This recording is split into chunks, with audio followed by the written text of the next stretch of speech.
حي على الصلاة.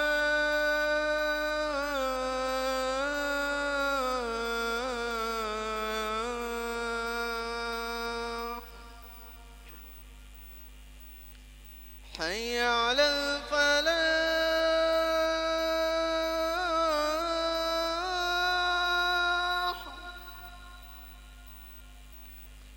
حي على الفلاح.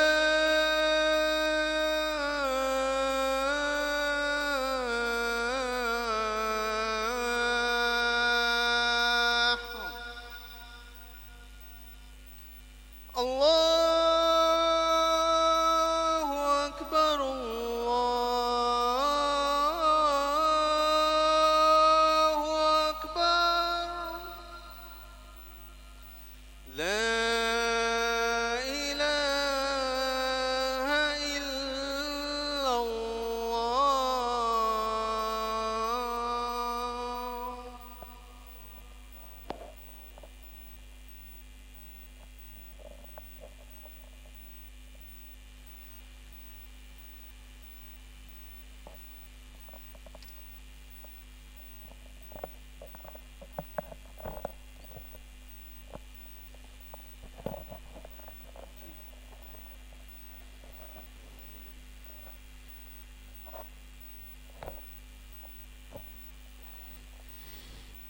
الحمد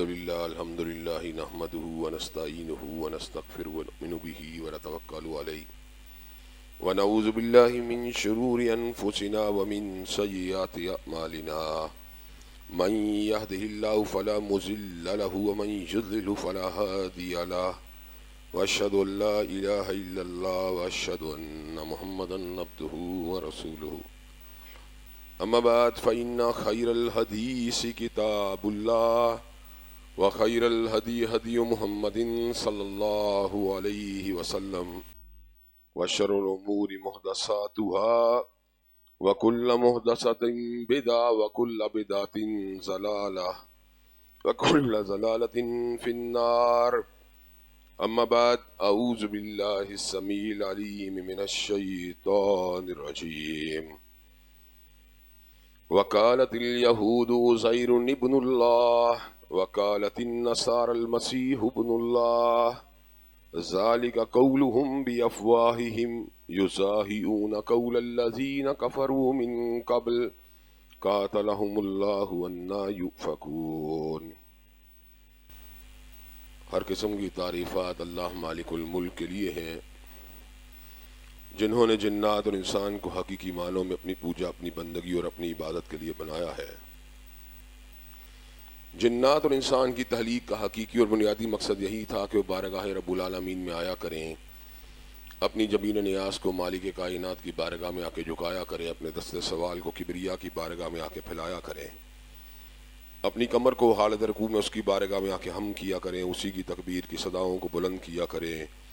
اسی کی تحلیل کی آوازوں کو اجاگر کیا کریں، اور اسی کی تسبیح گیت گایا کریں۔ چنانچہ ارشاد ہوا وما خلقت الجن والانس الا لیعبدون، اور میں نے نہیں بنایا جنات اور انسان کو مگر اپنی پوجا، اپنی بندگی اور اپنی عبادت کے لیے۔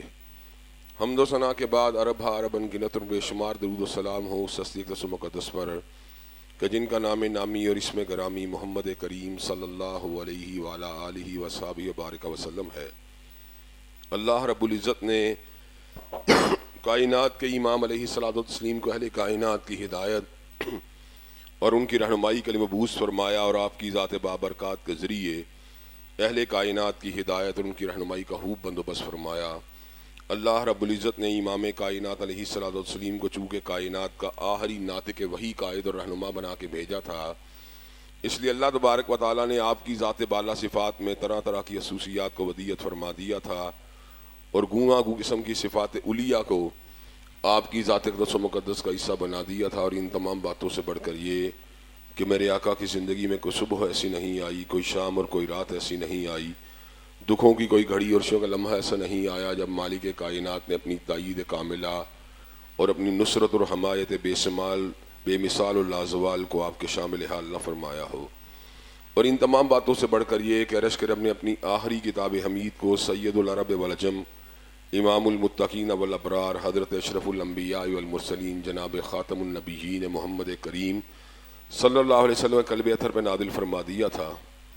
حضرات گرامی قدر اسی کتاب حمید کے کئی اہم عناوین کے حوالے سے اپنی چند گزارشات کو آپ کے سامنے رکھا جاتا ہے، اور وقتی طور پہ ان عناوین کے حوالے سے بھی کتاب و سنت کی روشنی میں اپنی معروضات کو آپ کے سامنے پیش کرنے کی کوشش کی جاتی ہے، جو کئی مرتبہ قومی سطح کے اوپر اور بین الاقوامی سطح کے اوپر ایسے معاملات ہوتے ہیں جن کے حوالے سے لوگوں کے ذہن میں مختلف طرح کے سوالات ابھرتے ہیں، اور کتاب و سنت کے اندر ان کا کافی و شافی جواب بھی موجود ہوتا ہے، لیکن لوگ کئی مرتبہ چونکہ ان جوابات سے صحیح طور پہ آگاہ نہیں ہوتے، اس لیے اللہ تبارک و تعالیٰ کے فضل و کرم سے کتاب و سنت کی روشنی میں ان معروضات کو آپ حضرات کے گوش گزار کرنے کی کوشش بھی کی جاتی ہے۔ حضرات گرامی قدر کافی عرصے سے اہل فلسطین یہود کے مظالم کا شکار ہیں، اور اس حوالے سے بہت سی باتیں سننے کو ملتی رہتی ہیں، گو کہ عوام کی اکثریت یہود کے اس ظلم کے اوپر، سفاکی کے اوپر، تشدد کے اوپر نالا ہے، لیکن اس کے باوجود آپ کو اپنے ملک ہی کے اندر ایسے لوگ بھی مل جائیں گے جو یہود کے ساتھ اچھے تعلقات کی بات بھی کرتے ہیں، سفارتی انقطاع کے خاتمے کی بات بھی کرتے ہیں۔ کئی لوگ سمجھتے ہیں پروڈکٹس کا بائیکاٹ کیا جائے تو کیوں کیا جائے، یہود آخرکار وہ بھی تو انسان ہیں، ہماری ان سے اتنی دشمنی کیوں ہے؟ مختلف طرح کے سوالات مختلف طرح کی بیٹھکوں کے اندر چلتے رہتے ہیں، لوگ اپنے اپنے انداز میں تبصرہ بھی کرتے رہتے ہیں۔ ہر بندہ علمی سطح کے اوپر ایک جیسا نہیں ہوتا، چنانچہ علم کے حصول کے بعد اکثر یہ بات دیکھنے میں آئی ہے آراء بدل جاتی ہیں، سوچ و فکر بدل جاتی ہے، زاویہ نگاہ بدل جاتا ہے، اور لوگ اس بات کے اوپر آ جاتے ہیں جس کا ذکر کتاب و سنت کے اندر موجود ہوتا ہے۔ حضرات گرامی قدر آج فتنہ یہود کے حوالے سے اپنی چند گزارشات اور معروضات آپ حضرات کے سامنے رکھنا چاہتا ہوں۔ پہلی بات تو یہ ہے جس کا تعلق یہود اور مسلمانوں کے موالات اور ان کے آپس میں تعلقات کے ساتھ ہے، کہ عمومی حالت کے اندر یہود ان کے کھانے کو کھایا جا سکتا ہے، یہ عام حالات، جنگی حالات کی بات نہیں، یا اس وقت کی بات نہیں جبکہ یہود جو ہیں مسلمانوں کے خلاف زیادتیاں، جنگی جنون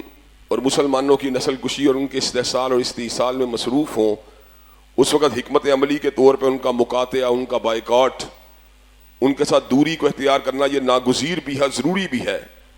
لیکن عام حالات کے اندر ہم اہل کتاب کا کھانا کھا سکتے ہیں، جن کے اندر نصارہ بھی شامل ہے، یہود بھی شامل ہیں۔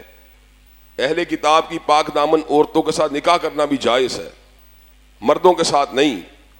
عورتوں کے ساتھ نکاح کرنا جائز ہے، کس کے ساتھ؟ جو پاک دامن ہو۔ اس کے پس منظر میں یہ سوچ موجود ہے، الیوم احل لکم الطیبات وطعام الذین اوتوا الکتاب حل لکم وطعامکم حل لہم والمحصنات من المؤمنات والمحصنات من الذین اوتوا الکتاب من قبلکم، اہل کتاب کا طیب کھانا تمہارے لیے حلال ہے، تمہارا کھانا ان کے لیے حلال ہے۔ پاک دامن مومنہ عورتوں کے ساتھ تمہارا نکاح جائز ہے، اسی طرح پاک دامن یہودی عورت کے ساتھ یا عیسائی عورت کے ساتھ بھی تمہارا نکاح جائز ہے۔ لیکن اگر اس بات کا احتمال ہو کہ انسان اس نکاح کے تعلق کی وجہ سے یہودی کمیونٹی کا حصہ بن جائے گا، اس کے افکار و نظریات میں تغیر و تبدل رونما ہو جائے گا، تو پھر اس کو اس نکاح سے اوائڈ کرنا چاہیے۔ ومن یکفر بالایمان فقد حبط عملہ وہو فی الآخرۃ من الخاسرین، جس نے ایمان کے ساتھ کفر کی ٹریڈنگ کر لی، اس کے تو سارے ہی اعمال ضائع ہو گئے اور وہ خسارہ پانے والوں میں شامل ہو گیا۔ چنانچہ جب بھی کبھی یہود یا نصارہ کی عورت کے ساتھ شادی کی جائے تو انسان کو اپنے ایمانی حالت کا جائزہ ضرور لے لینا چاہیے کہ کیا اس کی ایمان کی حالت اتنی کمزور تو نہیں کہ وہ یہود اور نصارہ کے ساتھ معاشرت کے بعد جو ہے انہی کا حصہ بن جائے گا۔ اگر ایسا ہو گیا تو پھر تو اس کا پورا دین، پوری کی پوری آخرت جو ہے اس کا جنازہ نکل جائے گا۔ اور دوسری بات اس کو بھی ذہن کے اندر رکھنا ضروری ہے کہ کلب ڈانسروں کے ساتھ، بے غیرت عورتوں کے ساتھ، بے حیا عورتوں کے ساتھ، اور جو عورتیں بوائے فرینڈز رکھنے والی ہوتی ہیں ان کے ساتھ نکاح کی کسی بھی صورت میں اجازت موجود نہیں۔ وہ تو مسلمان بھی ہو تو اس کے ساتھ بھی نکاح جائز نہیں۔ مسلمان کے لیے بات روا نہیں کہ کسی مسلمان بے غیرت عورت کے ساتھ یا بے حیا عورت کے ساتھ شادی کرے۔ اسی طرح ایک پاک دامن مسلمان عورت کے لیے بات کسی طور پر روا نہیں کہ وہ بے حیا اور بد کردار فاسق و فاجر مسلمان کے ساتھ شادی کرے؟ حضرات گرامی قدر، یہ تو بیت اللہ بالکل قرآن مجید کا وعدہ ہے، الزانی لا ینکح الا زانیۃ و مشرکۃ والزانیۃ لا ینکح الا زان و مشرک وحرم ذلک علی المؤمنین، کہ زانی کو نہیں نکاح کرنا چاہیے مگر مشرکہ یا زانیہ کے ساتھ، اور زانیہ کو نہیں نکاح کرنا چاہیے مگر مشرک یا زانی کے ساتھ، وحرم ذلک علی المؤمنین، اور اللہ نے ان کے نکاح مومنوں کے ساتھ حرام کر رکھے ہیں۔ تو یہ بات کی اجازت تو مسلمان ہونے کے ناطے بھی کسی کے لیے نہیں کہ زانی مسلمان تو ہو سکتا ہے، زانیہ مسلمان تو ہو سکتی ہے، لیکن اس کے ساتھ صالح مومن کا نکاح جائز نہیں، نہ ہی صالح مومنہ کا نکاح اس کے ساتھ جائز ہے۔ حضرات گرامی قدر، یہی معاملہ یہود اور نصارہ کے ساتھ اس سے بھی بڑھ کر ہے۔ اکثر لوگ دیکھنے میں آیا ہے وہ پاک دامن یہودی یا نصرانی عورت سے شادی نہیں کرتے، بلکہ کلب ڈانسروں کے ساتھ، بے حیا عورتوں کے ساتھ اور غیر خاندانی عورتوں کے ساتھ شادی کرتے ہیں کہ اللہ نے اس اہل کتاب کے ساتھ شادی کرنے کی اجازت دی ہے۔ حضرات گرامی قدر، یہ فکری طور کے اوپر بہت بڑی بے راہ روی ہے، بہت بڑی گمراہی ہے،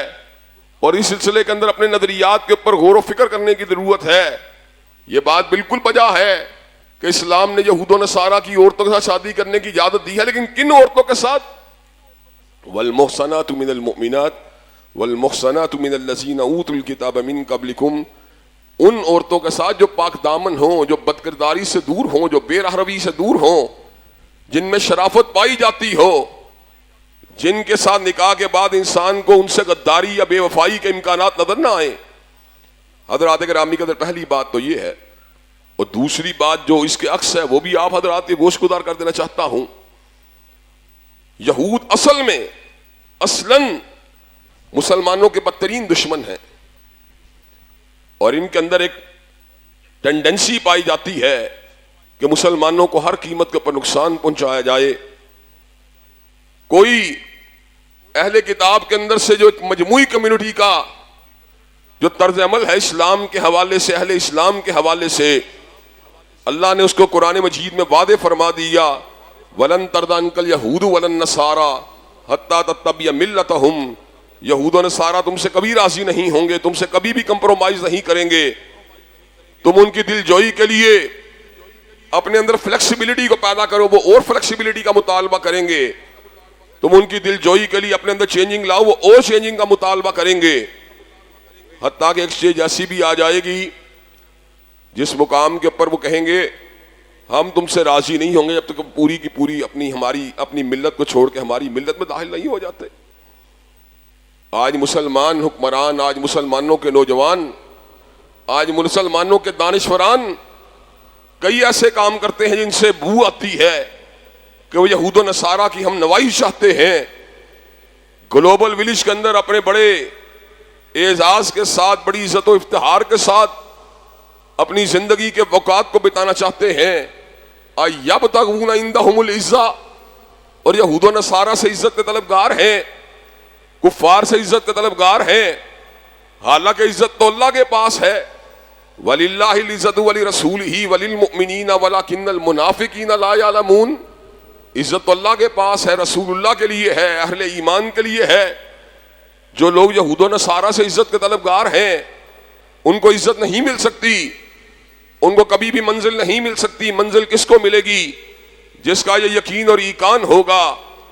اِنَّهُ لَا يَذِلُّ مَن وَالَيْتَ وَلَا يَعِزُّ مَن عَادَيْتَ، جس کا اللہ یار بن جائے، جس کا اللہ دوست بن جائے، اس کو کوئی ذلیل نہیں کر سکتا۔ وَلَا يَعِزُّ مَن عَادَيْتَ، اور جس کا اللہ تبارک و تعالیٰ دشمن بن جائے اس کو کوئی عزت نہیں دے سکتا۔ حضرات گرامی قدر، یہود کا بالعموم جو ٹینڈنسی ہے، لَتَجِدَنَّ أَشَدَّ النَّاسِ عَدَاوَةً لِلَّذِينَ آمَنُوا الْيَهُودَ، اللہ نے قرآن میں اس امر کا اعلان فرما دیا کہ جب بھی تم مسلمانوں کی دشمنی کے اندر شدت پاؤ گے تو اہل جو یہود ہیں ان لوگوں میں پاؤ گے۔ یہودیوں کے یہاں پر مسلمانوں کے بارے میں غلظت پائی جائے گی، مسلمانوں کے بارے میں عصبیت پائی جائے گی، اور اگر تم ان کے اندر سے، اہل کتاب کے اندر سے کسی میں نرمی پاؤ گے تو ان لوگوں کے یہاں پر نرمی پاؤ گے جو نصرانی ہوں گے، اس لیے کہ نصرانیوں کے یہاں پر ایک طبقہ ایسا موجود ہے جس کے دل میں نرمی ہے، جس کے دل کے اندر چیزوں کو ایویلیویٹ کرنے کی صلاحیت موجود ہے۔ حضرات گرامی قدر، چنانچہ ہمیں یہود کے بارے میں اس بات کو سمجھ جانا چاہیے کہ وہ ہمارے خیرخواہ نہیں ہو سکتے، وہ ہمارے ہمنوا نہیں ہو سکتے، وہ ہمارے حامی نہیں ہو سکتے۔ اللہ تبارک و تعالیٰ نے اپنی کتاب میں اور پیغمبر زماں حضرت محمد کریم صلی اللہ علیہ وسلم نے اپنے فرمودات میں یہود و نصارہ کے بارے میں بڑی خوبصورت منظر کشی کی ہے، اور یہود کی چیرہ دستیوں، فکری گمراہیوں، اعتقادی گمراہیوں کا ذکر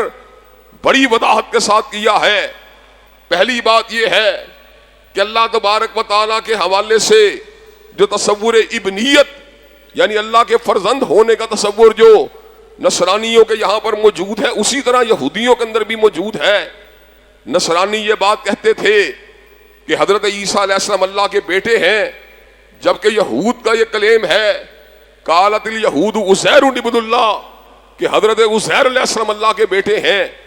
اور اسی کے اوپر بس نہیں، بلکہ اللہ نے کتاب اللہ میں ثمر کا بھی اعلان فرما دیا کہ یہود کا یہ کلیم ہے نحن ابناء اللہ واحباؤہ،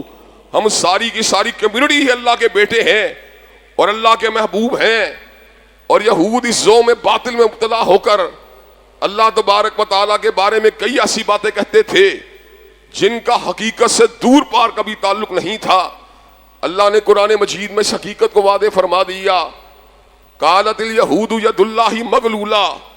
کہ یہود نے یہ بات کہی معاذ اللہ اللہ کے ہاتھ تنگ ہیں۔ اللہ تبارک و تعالیٰ اعلان فرماتے ہیں غلت ایدیہم ولعنوا بما قالوا بل یداہ مبسوطتان ینفق کیف یشاء، اللہ کی لعنت ہو ان کے اوپر اس چیز کا سبب یہ جو اللہ کے بارے میں بکواسیات کرتے ہیں۔ غلت ایدیہم ولعنوا بما قالوا بل یداہ مبسوطتان ینفق کیف یشاء، اللہ تعالیٰ کے ہاتھ تنگ نہیں بلکہ یہود کے ہاتھ تنگ ہیں، اور ان کے اوپر اللہ کی لعنت ہو اس چیز کا سبب جو بکواس کرتے ہیں۔ بل یداہ مبسوطتان ینفق کیف یشاء،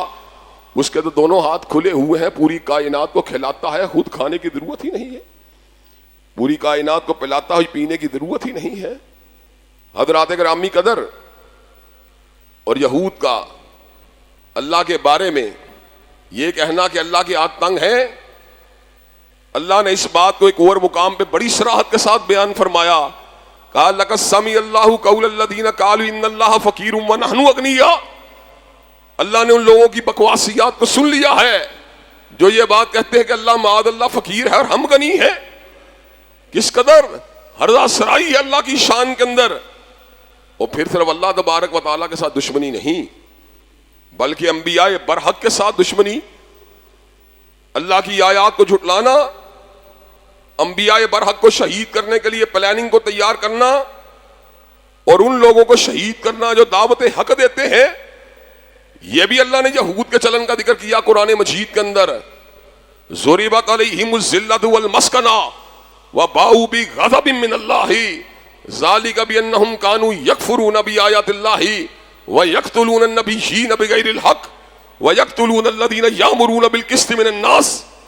ان کے پر اللہ کی ذلت اور مسکنت کی مار اس لیے ہے ذَلِكَ بِأَنَّهُمْ كَانُوا يَكْفُرُونَ بِآيَاتِ اللَّهِ، اس لیے کہ یہ اللہ کی آیات کو جھٹلاتے ہیں، وَيَقْتُلُونَ النَّبِيِّينَ بِغَيْرِ الْحَقِّ، اور انبیاء کو بغیر وجہ کے شہید کیا کرتے تھے ظالم یہ لوگ، وَيَقْتُلُونَ الَّذِينَ يَأْمُرُونَ بِالْقِسْطِ مِنَ النَّاسِ، اور ہر اس شخص کی جان کے دشمن ہو جایا کرتے تھے جو ان کو حق کی تلقین کیا کرتا تھا۔ اس آیت کے اندر اس بات کو ضرور ذہن میں رکھیے کہ حضرت رسول اللہ کے اناد میں ان لوگوں نے آپ کی رسالت اللہ الخالدہ کو جج کرنے کے باوجود بھی اس لیے تسلیم نہیں کیا کہ یہ آپ سے نسلی عصبیت کا شکار تھے، یہ آپ سے حسد کا شکار تھے، اور ان کے ذہن کے اندر یہ غلط بات جو تھی رچی بسی ہوئی تھی کہ معاذ اللہ ثم معاذ اللہ، اللہ تبارک و تعالیٰ نے یہ فیصلہ جو ہے غلط کیا ہے کہ حضرت رسول اللہ کو نبی بنا دیا ہے۔ اب اللہ تعالیٰ کے بارے میں یہ بات ڈائریکٹ کرنے کی بجائے حضرت جبریل کے خلاف ہرزہ سرائی کرتے اور ان کے بارے میں اس طرح کی باتیں کرتے کہ جبریل نے اللہ کا پیغام لانے میں خیانت کی ہے، پیغام تو آل اسحاق پہ آنا تھا لیکن جبرائیل امین علیہ السلام پیغام جو ہے آل اسماعیل کے اوپر لے کے آگے ہیں۔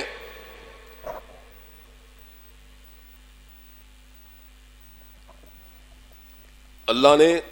اس حقیقت کو قرآن مجید میں یوں بیان فرمایا قل من کان عدوا لجبریل فإنہ نزلہ علی قلبک بإذن اللہ مصدقا لما بین یدیہ وہدی وبشریٰ للمؤمنین. جو جبریل کا دشمن ہے اس کے علم میں یہ بات ہونی چاہیے کہ جبریل اپنی مرضی سے وحی لے کے نہیں آتا. جبریل تو اللہ تبارک و تعالیٰ کے امر کا پابند ہے. اللہ اس کو جو کہتے ہیں وہ اس کے اوپر عمل کرتا ہے. آپ کے سینے کے اوپر جبریل اپنی مرضی کے ساتھ وحی کو لے کے نہیں آیا بلکہ وہ تو اللہ تعالیٰ کے حکم سے اور اللہ کی منشا اور فیصلے کے ساتھ آپ کے سینے کے اوپر وحی کو لے کے آیا ہے. اللہ نے اس بات کو بھی واضح فرما دیا من کان عدوا للہ وملائکتہ ورسلہ وجبریل ومیکال فإن اللہ عدو للکافرین. جو اللہ کا دشمن ہے، جو حضرت جبرائیل کا دشمن، حضرت میکائیل کا دشمن ہے، تو اللہ تبارک و تعالیٰ بھی ایسے کافروں کا دشمن ہے. حضرات گرامی قدر، ملائکہ کے ساتھ الگ عصبیت،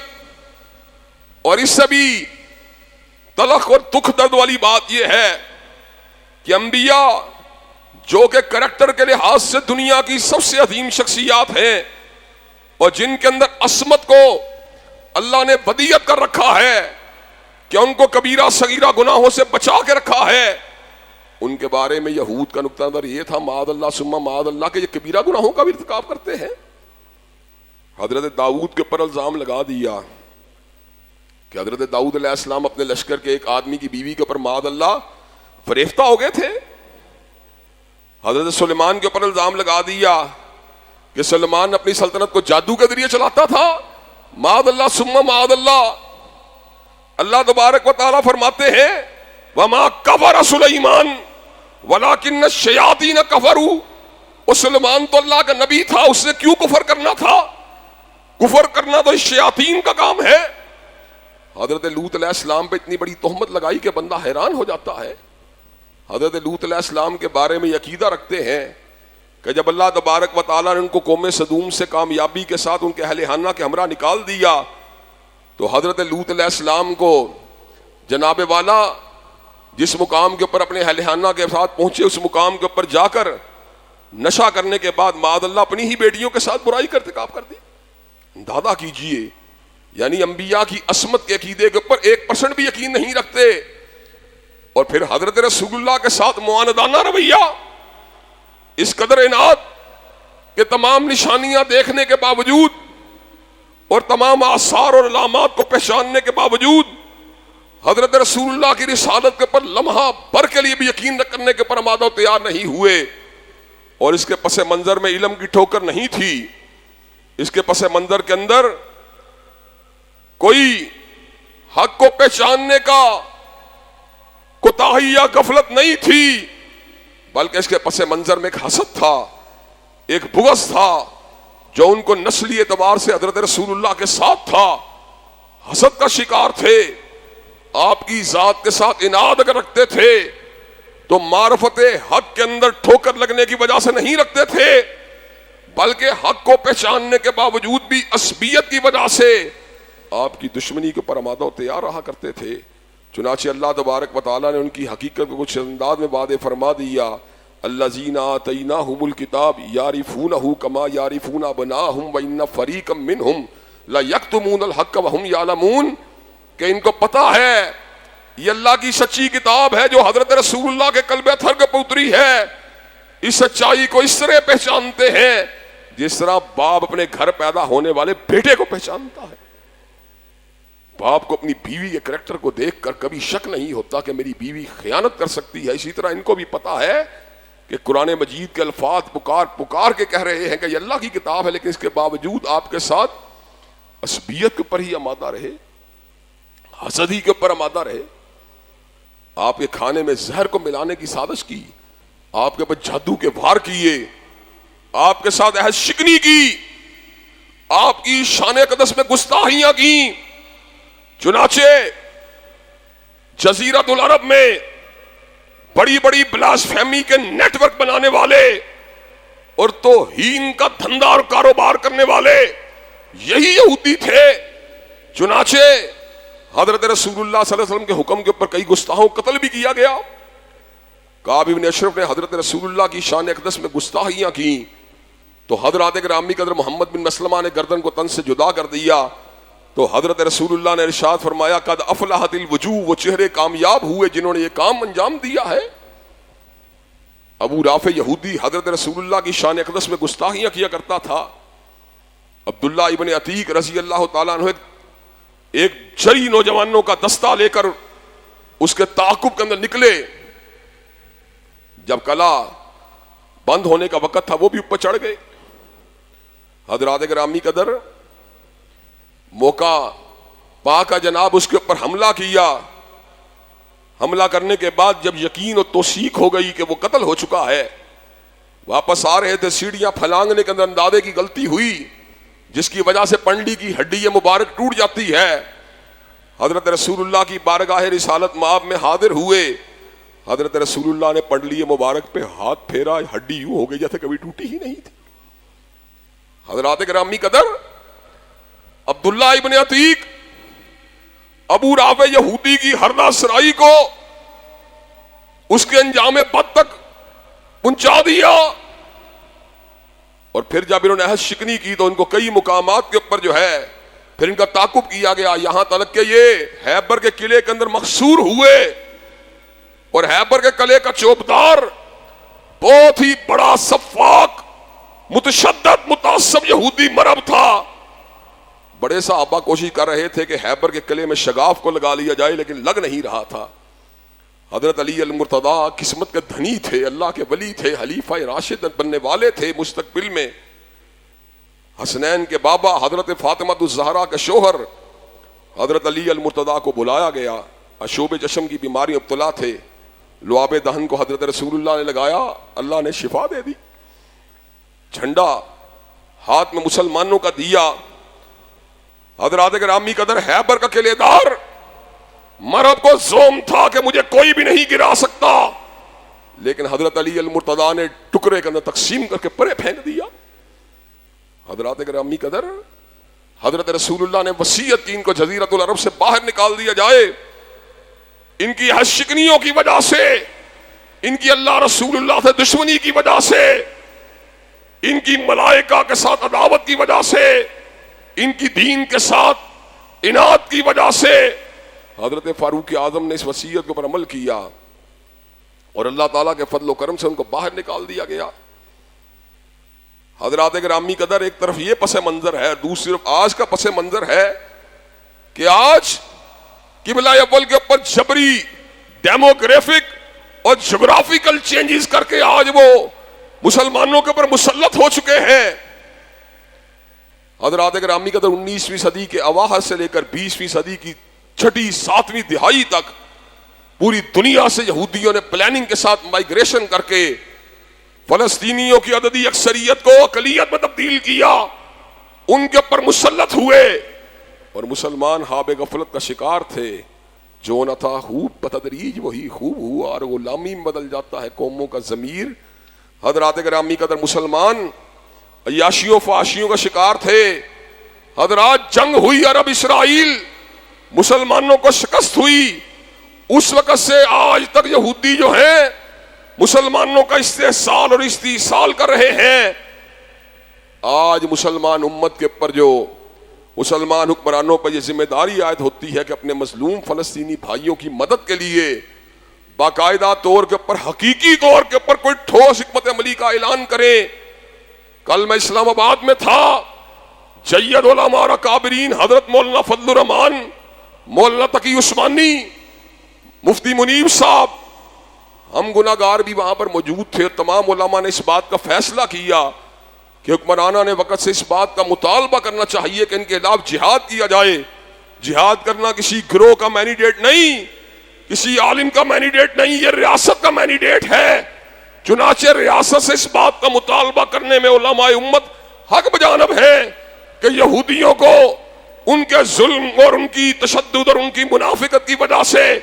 ان کے خلاف اعلان جہاد کیا جائے۔ اگر آج پاکستان کے سپاہ سالار جنرل عاصم منیر اللہ کے فضل و کرم سے اعلان جہاد کرتے ہیں تو پوری کی پوری قوم ان کے ساتھ قدم سے قدم ملانے کے لیے تیار ہے انشاءاللہ۔ اور انشاءاللہ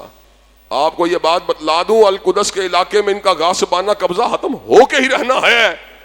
اس لیے کہ دجال نے لد کے مقام کے اوپر قتل ہونا ہے حضرت عیسیٰ علیہ السلام کے ہاتھ سے، اور پرچم اسلام نے بلند ہونا ہے۔ یہ عارضی مد و جدر، یہ عارضی اتار و چڑھاؤ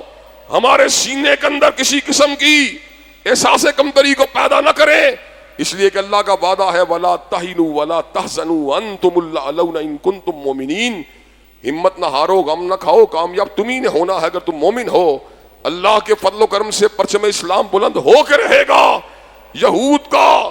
ظاہری اور مادی عروج غرق ہو کے رہے گا، اور القدس کا علاقہ پنجہ یہود سے انشاءاللہ آزاد ہو کے رہے گا۔ اللہ تبارک و تعالی ہمیں یہودی فتنے کو صحیح دور میں پہچاننے کی توفیق دے۔ وآخر دعوانا الحمدللہ رب العالمین۔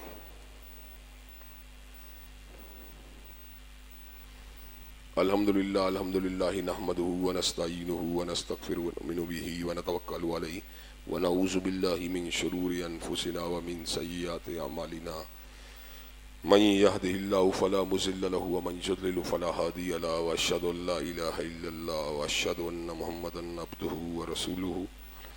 اما بعد فان خير الحديث كتاب الله وخير الهدي هدي محمد صلى الله عليه وسلم، وشر الامور محدثاتها وكل محدثة بدعة وكل بدعة ضلالة وكل ضلالة في النار۔ حضرات گرامی قدر، مسلمان ایک دوسرے کے لیے جسد واحد کی مانند ہے۔ آنکھ میں درد ہو پورا جسم درد محسوس کرتا ہے حدیث طیبہ کے مطابق، سر میں درد ہو پورا جسم اس کی درد کو محسوس کرتا ہے، لیکن دکھ و تعصب کا مقام ہے ہم اپنے مسلمان بھائیوں کو ایک عرصے ذبح ہوتے ہوئے دیکھ رہے ہیں، لیکن ان کی درد آج ہمارے دلوں میں موجود نہیں ہے۔ انما المؤمنون اخوہ، مومن آپس میں بھائی بھائی ہیں، اور مسلمان مسلمان کا بھائی ہے۔ حضرات گرامی قدر، کیا وجہ ہے کہ آج ہم ان کے درد کو محسوس کرنے سے قاصر ہو چکے ہیں؟ اس لیے کہ ہمارے ایمان کے اندر کمزوری واقع ہو چکی ہے۔ اخوت اس کو کہتے ہیں، چبھے کانٹا جو کابل میں تو ہندوستان کا ہر پیر و جواں بےتاب ہو جائے۔ تقاضا اخوت تو یہ ہے کہ جہاں پر مسلمان کو کانٹا بھی چبھے ہم درد محسوس کریں۔ یہاں مسلمانوں کو ذبح کیا جا رہا ہے، ان کی نسل کشی کی جا رہی ہے، گھروں کے پر بمباری تو بڑی دور کی بات ہے، ہسپتالوں کو بھی مسمار اور بلڈوز کیا جا رہا ہے، لیکن اس کے باوجود ہمارے سروں کے اوپر چوں تک بھی نہیں رینگتی۔ مسلمان امت کے حکمران کہنے کو تو مسلمان ہے، لیکن حقیقت کے اندر اس قدر ضعیفی کا، اس قدر مادیت پرستی کا شکار ہے کہ اعلان جہاد کرنا تو بڑی دور کی بات، دھمکی بھی نہیں دے سکتے، اتنا بھی نہیں کہہ سکتے یہ کام نہ کرو۔ کسی علاقے کے اندر گنڈا بدماش آدمی بچوں کو مارتا ہو، عورتوں کو پیٹتا ہو، اگر آپ اس کی مرمت نہیں کر سکتے، اس کے ہاتھ تو پیچھے کر سکتے ہیں کہ نہیں؟ عالمی گنڈا یہودی جو ہے، کیا اگر ہم اس کے اوپر بدلہ نہیں لے سکتے اس کے جنگی جرائم کا، تو کیا ہم اس کے ہاتھ کو بھی نہیں روک سکتے؟ کیا ہم اتنا بھی نہیں کہہ سکتے کہ مسلمانوں سے بدماشی بند کرو؟ حضرات گرامی قدر، اگر امت مسلمہ کے حکمران اجتماعی طور پر اتنا ہی کہہ دیں کہ ہم اس بدماشی کو برداشت نہیں کریں گے، تو یقین کیجئے یہود اپنے طرز عمل پہ کئی مرتبہ نظر ثانی کریں، لیکن یہود کو پتا ہے کہ آج امت محمدی علیہ السلام کے اندر بے غیرتی، بے حمیتی، بے حیائی کا چلن عام ہو چکا ہے۔ آج امت مسلمہ اپنے اصل سے پیچھے ہٹ چکی ہے۔ ترانہ تھا جو پڑھا جاتا تھا عربوں کے اندر، ہیبر ہیبر یا یہود جیش و محمد سوف یعود، کہ یہودی و ہیبر سے اس طرح مار کھائی تھی، پھر مسلمانوں کا لشکر آ رہا ہے۔ یہودی ہنستے ہیں، انہوں نے کہا فیس بک ٹویٹر کے اوپر اور جناب ہمارے سوشل میڈیا کے اوپر اپنے وقت کو برباد کرنے والے، غیر عورتوں کے ساتھ چیٹنگ کرنے والے اور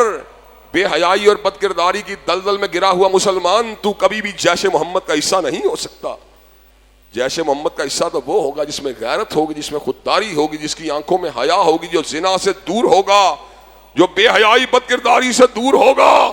جو ارکان اسلام کا پابند ہوگا، جو نماز روزے کا پابند ہوگا۔ یہ کہاں کا مسلمان ہے جس کا حلیہ نصرانیوں کی مانند ہے؟ یہ کہاں کا مسلمان ہے جس کا کاروبار یہودیوں کی مانند ہے؟ یہ کہاں کا مسلمان ہے جس کی رسوم و رواج ہندوؤں کی مانند ہے؟ یہ کہاں کا مسلمان ہے جس کا نہ نکاح حدیث کے مطابق ہے نہ جنازہ حدیث کے مطابق ہے، کیا اس مسلمان کی اللہ مدد کرے گا؟ اللہ تو اس کی مدد کرتا ہے جو اللہ تبارک و تعالیٰ کے دین کا مددگار ہوتا ہے۔ ان تنصر اللہ ینصرکم، اگر تم دین کے مددگار ہوگے تو اللہ بھی تمہارا مددگار ہوگا۔ جب تم دین کے ساتھ بے حمیتی والا رویہ اپناتے ہو، نہ تمہارا حلیہ تمہارے مسلمان ہونے کا اعلان کرتا ہے، نہ تمہارا کاروبار تمہارے مسلمانوں کا ہونے کا اعلان کرتا ہے، جب تمہاری پنچایتیں تمہاری عدالتیں ہر اعتبار سے دین سے دور ہیں، جب تمہارے قوانین وضعی قوانین ہیں، اللہ کی حاکمیت کا نام سن کے تمہیں سانپ سونگھ جاتا ہے۔ میں مسلم لیگ کے ساتھ ہوں، کیوں مسلم لیگ جو ہے حدود اللہ کے نفاذ کی بات کرتی ہے، تعزیرات اسلامیہ کے نفاذ کی بات کرتی ہے۔ میں عمران خان کے ساتھ ہوں، کیوں کیا عمران خان حدود اللہ کے نفاذ کی بات کرتا ہے، تعزیرات اسلامیہ کے نفاذ کی بات کرتا ہے۔ میں جناب پیپل پارٹی کے ساتھ ہوں، کیوں پیپل پارٹی حدود الہیہ کے نفاذ کی بات کرتی ہے یا شریعت اسلامیہ کی تعزیرات کے نفاذ کی بات کرتی ہے؟ نہیں، لیکن میں پھر بھی ساتھ ہوں، میں پھر بھی خان صاحب کا جو ہوں ڈائی ہارڈ فین ہوں، میں پھر بھی مسلم لیگ کا ڈائی ہارڈ ورکر ہوں، میں پھر بھی بھٹوازم کا لمبردار ہوں۔ افسوس ہے تیری سوچ کے اوپر، کلمہ تو نے مدینے والے کا پڑھا ہے لیکن ساتھ تو ان لوگوں کا دیتا ہے جو شریعت اسلامیہ کا نام لیتے ہوئے کب کب آتے ہیں۔ حضرات گرامی قدر، ایک ایسا مسلمان لیڈر یا ایسا مسلمان رہنما جو زمین کے اوپر اللہ کی حدود کی تنفیذ کی بات کرتا ہے، اسے کبھی بھی عالم مغرب، کبھی بھی بلاد غیر اسلامیہ کبھی بھی قبول کرنے پہ آمادہ و تیار نہیں ہوتے۔ انٹرنیشنل اسٹیبلشمنٹ کے خوف سے دینی رہنماؤں کو کارنر کیا جاتا ہے اور سیکولر رہنماؤں کے لیے بساط اقتدار کو بچھایا جاتا ہے، اور وہ سیکولر رہنما پھر نصرانیوں اور صلیبیوں اور یہودیوں کے سامنے سر تسلیم کو ہم کر دیتے ہیں۔ حضرات گرامی قدر، اس مسئلے کا ایک ہی حل ہے اور ایک ہی حل ہے، ان الحکم الا للہ، زمین اللہ کی ہے اور اللہ کی زمین کے پر اللہ کی حدود اور اس کی تعزیرات اور اس کے قوانین کو نافذ کیا جائے۔ اگر اللہ سے ڈرنے والا حاکم موجود ہو، اللہ سے جو ہے اللہ کے سامنے جھکنے والا حاکم ہو، کوئی سیدنا فاروق کے نقش قدم پہ چلنے والا ہو، کوئی صلاح الدین ایوبی کی روایات کا پاسدار ہو، کوئی حضرت رسول اللہ کی شریعت کا لمبردار ہو، کوئی صلیبیوں کی دہشت گردیوں سے بیدار ہو، کوئی یہود کی چیرہ دستیوں سے اعلان برات کا اظہار کرنے والا ہو، تو حضرات گرامی قدر پھر تو ان کی آنکھوں میں آنکھیں ڈالی جا سکتی ہیں۔ اور اگر میرا تمدن ہی وہی ہے، میرا کلچر ہی وہی ہے، میری ثقافت ہی وہی ہے، میرا انداز ہی وہی ہے، میری گھریلو زندگی ہی وہی ہے، میری بیوی بے پردہ ہے، میری بیٹی جو ہے وہ بھی بے پردہ ہے، میرا بیٹا بھی داڑھی مون ہے، میرا اکاؤنٹ بھی جو ہے وہ پروفٹ اینڈ لاس یا جو ہے انٹرسٹ کے اوپر چل رہا ہے، اور میرا کاروبار بھی سارا سود کے اوپر چل رہا ہے، میری تفریح بھی سوئٹزرلینڈ میں جانا ہے، تو حضرات گرامی قدر پھر مجھے یہ بات بتلائیے، پھر میں کس طرح یہود کا مقابلہ کروں گا؟ حضرت علامہ نے کہا تھا، تجھ کو بتاتا ہوں تقدیر امم کیا ہے شمشیر و ثنا اول، تجھ کو بتاتا ہوں تقدیر امم کیا ہے شمشیر و ثنا اول، طاؤس و رباب آخر۔ آج طاؤس و رباب کے پر ناچنے والے لوگ تو ہمارے قائدین ہیں، آج کتوں کو پالنے والے لوگ تو ہمارے قائدین ہیں، آج داڑھیوں کو مڑوانے والے لوگ تو ہمارے قائدین ہیں، آج ارکان دین سے بھاگے ہوئے لوگ تو ہمارے رہنما ہیں۔ یہ لوگ کس طرح یہود کا مقابلہ کریں گے؟ یہود کا مقابلہ تو حضرت رسول اللہ نے کیا تھا، یہود کا مقابلہ تو سیدنا مرتضیٰ نے کیا تھا، یہود کا مقابلہ تو سیدنا فاروق اعظم نے کیا تھا، یہود کا مقابلہ تو حضرت جو تھے ہمارے حضرات صحابہ کرام رضوان اللہ علیہ مجمعین نے کیا تھا، یہود کا مقابلہ تو اکابرین امت نے کیا تھا، یہود کا مقابلہ تو اللہ کے فضل و کرم سے سلاطین برحق نے کیا تھا۔ حضرات گرامی قدر، آج کیا ہے؟ آج صرف کچرا گھر ہے، آج صرف کوڑا کرکٹ ہے جو ہمارے مقدروں میں آیا ہوا ہے۔ حضرات گرامی قدر، اور اس کے ذمہ دار ہم خود بھی ہیں۔ جو نہ تھا خوب بتدریج وہی خوب ہوا، اور غلامی میں بدل جاتا ہے قوموں کا ضمیر۔ میں اگر سوختہ سامہ ہوں تو یہ روز سیاہ، میں اگر سوختہ سامہ ہوں تو یہ روز سیاہ، خود دکھایا ہے میرے گھر کے چراغاں نے مجھے، جب میری ترجیحات ہی دین نہیں، جب میرے قیادت کے چناؤ ہی کے اندر دین نہیں، جب میں پیڑ سے سوچتا ہوں اور پیٹ ہی سے عمل کرتا ہوں تو حضرات گرامی قدر جب میں نے کبھی دل سے سوچا ہی نہیں، جب کبھی میں نے دل سے اپنا ارادہ کیا ہی نہیں، جب پیٹ میرے دماغ کا حاکم ہے، جب مفادات میرے دماغ پہ مسلط ہیں، تو اللہ کی قسم پھر میں یہود کا مقابلہ نہیں کر سکتا، پھر میں ہندوؤں کا مقابلہ نہیں کر سکتا۔ ہندوؤں کا مقابلہ تو دل سے ہوگا، ایمان سے ہوگا، خشیت الہی سے ہوگا، اتباع رسول اللہ سے ہوگا، خلفائے راشدین کے طرز عمل پہ چلنے سے ہوگا۔ اللہ تبارک و تعالی ہم سب کو ہوش کے ناخن لینے کی توفیق دے۔ ان اللہ یامر بالعدل والاحسان وایتاء ذی القربى وینہی عن الفحشاء والمنکر والبغی سبحان ربک رب العزۃ عما یصفون والسلام علی المرسلین